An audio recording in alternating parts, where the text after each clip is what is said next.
એપિસોડમાં આપણે જે પણ વાત કરવાના છે એ વાત જાણી અને તમારું જે કે તનમનનું રોમે રોમ બિલકુલ હલી ઉઠવાનું છે. એટલે કે કંઈક નવું કરવા માટે તમારામાં કંઈક નવી પ્રેરણા, નવો ઉત્સાહ ભરાઈ જવાનો છે અને તમે કંઈક નવું કરવા માટે બિલકુલ મજબૂર થઈ જવાના છો. કારણ કે માણસ જ્યારે પણ ઝીરોથી સર્જન કરતો હોય છે અને કરોડો સુધીની સફર પાર કરતો હોય છે ત્યારે તેની પાછળ મિત્રો ધ્યાન દઈને સાંભળજો, ત્યારે તેની પાછળ કોઈ વ્યક્તિ, વસ્તુ કે પરિસ્થિતિ જવાબદાર હોય છે. હા મિત્રો, હવે કોઈ પણ વ્યક્તિ જ્યારે ગામડાનો હોય અને એની પાસે બિલકુલ પરિસ્થિતિ ખરાબ હોય અને એ જ વ્યક્તિને તમે આવતા 10-15 વર્ષ પછી જુઓ છો તો એની પરિસ્થિતિ કે જે વસ્તુ આજના ટાઈમે ઈચ્છ્યું હોય, હા મિત્રો, જે વસ્તુની ઈચ્છા રાખી હોય વ્યક્તિએ, એટલે ટૂંકમાં જેને આપણે સુખી વ્યક્તિ કહેતા હોઈએ. હવે સુખી જે કંઈ વ્યક્તિ હોય છે એના જીવનમાં જે પણ વસ્તુઓની જરૂરત હોય છે એ જરૂરત જો પૂરી કરી શકે એમ પૈસાની તાકાતે એક ટાઈમે જે ગરીબ વ્યક્તિ હતી આજના ટાઈમે જે ધારે એ કરી શકે એવી વ્યક્તિ છે. તો એવા જ એક સામાન્ય ઘરમાંથી આવતા અસામાન્ય વ્યક્તિ થઈને બેઠા હોય એવા જ વ્યક્તિની આપણે આ જગ્યાએ વાત કરવાની છે. વેલ મિત્રો, આ જગ્યાએ તમને થશે કે આ વ્યક્તિની વાત જાણી, એની કહાની જાણીને આપણને શું ફાયદો થવાનો છે. હા મિત્રો,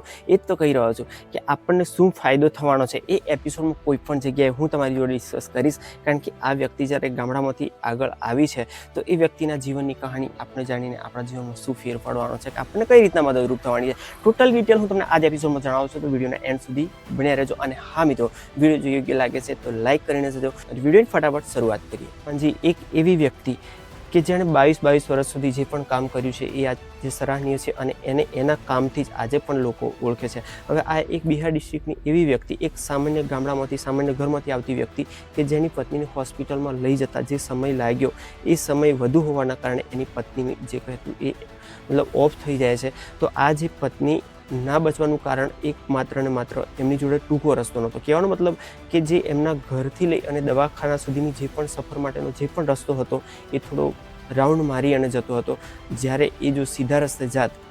તો એમની પત્નીને 100% બચાવી શક્યા હોત. પણ આ જગ્યાએ જે કંઈ શોર્ટકટ હતો એ શોર્ટકટમાં જવા માટે એક ડુંગર એમને નડતરરૂપ થતો હતો. હવે આ જ વસ્તુ કે જે એમની પત્ની ઓફ થયા પછી જો એમના મનને એવું લાગ્યું કે આ જ જે ડુંગર છે જવા આવવા માટેનો જે કંઈ શોર્ટકટ હતો એ શોર્ટકટ ના હોવાના કારણે જો એક જીવ ગયો છે તો મારા ગામના, મારા આજુબાજુના વિસ્તારના જે પણ વ્યક્તિઓ છે એમને પણ લઈને આ જ પ્રોબ્લેમ 100% થઈ શકે છે. તો આ પ્રોબ્લેમ ભવિષ્યમાં ના થાય એ માટે એ જ વ્યક્તિએ જે ધાર્યું તે 22 વર્ષ સુધી, સતત 22 વર્ષ સુધી એ ડુંગર તોડવાનું કામ કર્યું અને ડુંગર તોડ્યા પછી આજે એ જગ્યાએ શોર્ટકટ રસ્તો બની ગયો છે. કે પરિસ્થિતિને લઈ અને ટર્નિંગ પોઈન્ટ જીવનમાં આવી જતો હોય છે. પણ આપણે ગુજરાતના ગામડાના એક એવા વ્યક્તિની વાત કરવી છે કે જેના જીવનમાં ટર્નિંગ પોઈન્ટ માત્ર ને માત્ર અળસિયાએ લેવડાવ્યો હોય. હા મિત્રો, કહેવાનો ટૂંકમાં એટલો જ મતલબ છે કે એમની લાઈફમાં જે પણ શરૂઆત થઈ એ શરૂઆતથી લઈને અત્યાર સુધી જે પણ એક વિકાસનો દોર રહ્યો છે, એટલે કહેવાનો મતલબ કે ઝીરોથી લઈને એક શૂન્યમાંથી જે પણ સર્જન થયું છે, કરોડો રૂપિયા સુધીની જે કંઈ સફળ થઈ છે એ માત્ર ને માત્ર એક અળસિયું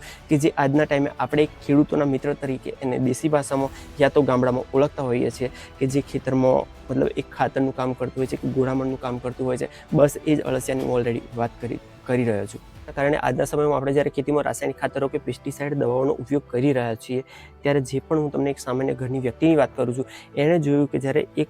જે મતલબ કુદરતી ખાતર છે એનું કેટલું બધું જીવનમાં મતલબ જરૂરિયાત છે, ખેતીમાં જરૂરિયાત છે, એના હિસાબથી એને એક વર્મી કમ્પોસ્ટ ડે કંઈ અળસિયાના ખાતરની મતલબ શરૂઆત કરી કે અળસિયાના ખાતરના ઉપયોગથી ખેડૂતોને જે પણ ફાયદા થાય છે એ મિત્રો આજથી 15 થી 20 વર્ષ પહેલાંની વાત છે. એનું પ્રૂફ પણ તમને આ જગ્યાએ હું આપીશ. હવે એ વ્યક્તિએ 15-20 વર્ષ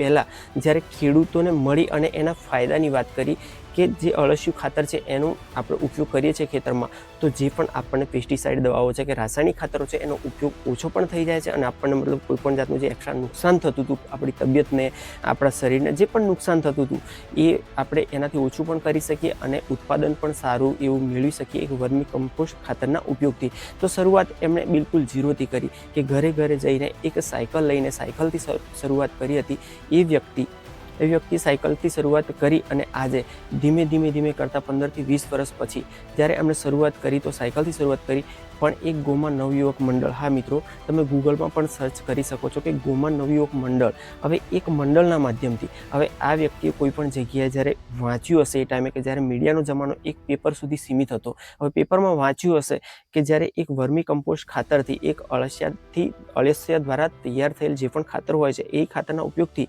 આપણે જીવનમાં કેટલું બધું પરિવર્તન લાવી શકીએ કે જે આપણા માટે જરૂરી છે. ત્યારે એ વ્યક્તિએ જ્યારે એક સામાન્ય વ્યક્તિ હોવાથી એક સાયકલ એમની જોડે કંઈ તો હતું નહીં, પણ એક સાયકલથી સફરની શરૂઆત કરી અને આજના ટાઈમે 1 કરોડો રૂપિયા સુધીની સફર તય કરી ચૂક્યા છે. અને એ જ વ્યક્તિ આજે પણ આ જે સંસ્થા ચલાવે છે એ સંસ્થાનો તમે સર્ચ પણ કરી શકો છો અને ઓલરેડી દાહોદ, પંચમહાલ અને મહીસાગરમાં એમની સેવાઓ પૂરી પાડે છે કે જે ખેડૂતને અનુલક્ષીને તૈયાર કરવામાં આવી હોય છે. હવે ટૂંકમાં કહેવા જાઉં તો એમણે શરૂઆત જે કરી હતી એક અળસિયાના ખાતરને લઈને કરી હતી, પણ ત્યાર પછી સરકારની જે પણ યોજનાઓ હતી એ યોજનાઓને પણ એમણે આવરી લીધી અને એ યોજનાઓ ખેડૂત સુધી પહોંચાડવા માટેની એક સામાન્ય માણસ સુધી પહોંચાડવા માટેની પૂરેપૂરી કોશિશ કરી અને આ કોશિશમાં એ સફળ પણ પોતે રહ્યા કે જે આજના ટાઈમે 3 જિલ્લાઓમાં કામ કરે છે અને 3 જિલ્લાઓની સાથે સાથે દરેક વ્યક્તિને પ્રોત્સાહન પણ પૂરું પાડે છે અને જે પણ યોજનાઓ છે એનો લાભ પણ આપે છે અને એક્સ્ટ્રા લાભમાં એ પોતે સબસિડી સાથે ઘણું બધું બિયારણ, જે કંઈ વર્મી કમ્પોસ્ટને લગતું જે પણ મતલબ ઓર્ગેનિક ખાતર હોય છે એ પણ પૂરું પાડે છે. ટૂંકમાં કહેવા જાઉં તો એક ખેડૂતની જે પણ જરૂરિયાતો હોય છે ખેતીને અનુલક્ષીને એ ટોટલી એ પૂરી પાડે છે. તો કહેવાનો મતલબ મિત્રો આટલો જ હતો મારો કે આ કહાની તમને એટલા માટે જ કહું છું કે આપણી આજુબાજુ ઘણા વ્યક્તિઓ એવા પડ્યા છે કે જેમણે ઝીરોમાંથી સર્જન કર્યું છે અને ઝીરોમાંથી સર્જન એટલે એક ખાલી વાત એક વાક્યમાં આપણે બોલી જઈએ છીએ એમાં એ બિલકુલ પોસિબલ નથી, પણ એની પાછળ જે પણ સ્ટ્રગલ રહેલી હોય છે, વર્ષો સુધી એમની મહેનત રહેલી હોય છે, કેટલી વાર અસફળતાઓ એમને જોઈ હોય છે જીવનમાં અને છતાં પણ નાસીપાસ થયા વગર એ લાઈફમાં આગળ વધવા માટેની એમની જે કોશિશ હોય છે એ ખરેખર એક શાબાશીને પાત્ર હોય છે, સરાહનીય હોય છે. અને એ જ વસ્તુ એ જ વ્યક્તિ આજે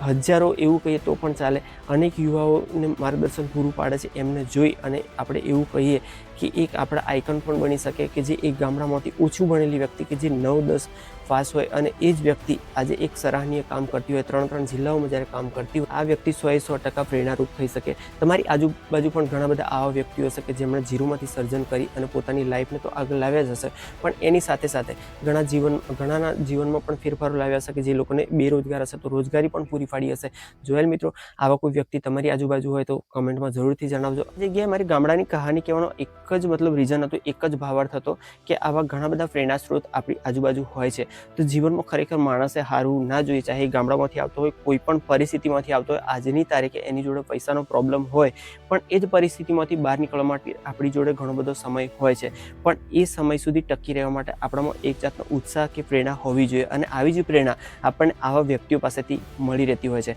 પછી આ જગ્યાએ વાત એ અલગ છે કે આપણે જ્યારે આ જ પરિસ્થિતિમાંથી કોઈ ઝીરોમાંથી બિલકુલ આગળ જતો રહે ત્યારે એને કદાચ આપણે નસીબ કે તકદીરનું નામ આપી દેતા હોઈએ છીએ, તો ખરેખર આવું આપણે ના કરવું જોઈએ, પણ એમાંથી કંઈક શીખવું જોઈએ કે આજની જે પણ પરિસ્થિતિ છે એ હું બદલી શકીશ એવું આપણામાં જનૂન હોવું જોઈએ. અને જો ટકીને તમે કોઈ પણ કામમાં રહી જાઓ છો તો આજે ભલે પ્રોબ્લેમ હોય કોઈ પણ લાઈફમાં તો એનું 100% આપણે સોલ્યુશન કરી અને કોઈ પણ પરિસ્થિતિમાંથી બહાર નીકળી શકીએ એટલી તાકાત આપણી અંદર હોય છે જ. તો વેલ મિત્રો, આજના એપિસોડનો આ જગ્યાએ કરીએ એન્ડ. આવતા એપિસોડમાં કંઈક નવું લઈને મળીએ. ત્યાં સુધી આપણે મિત્રો મુકેશભાઈ રજા આપો. જય હિન્દ, જય ભારત.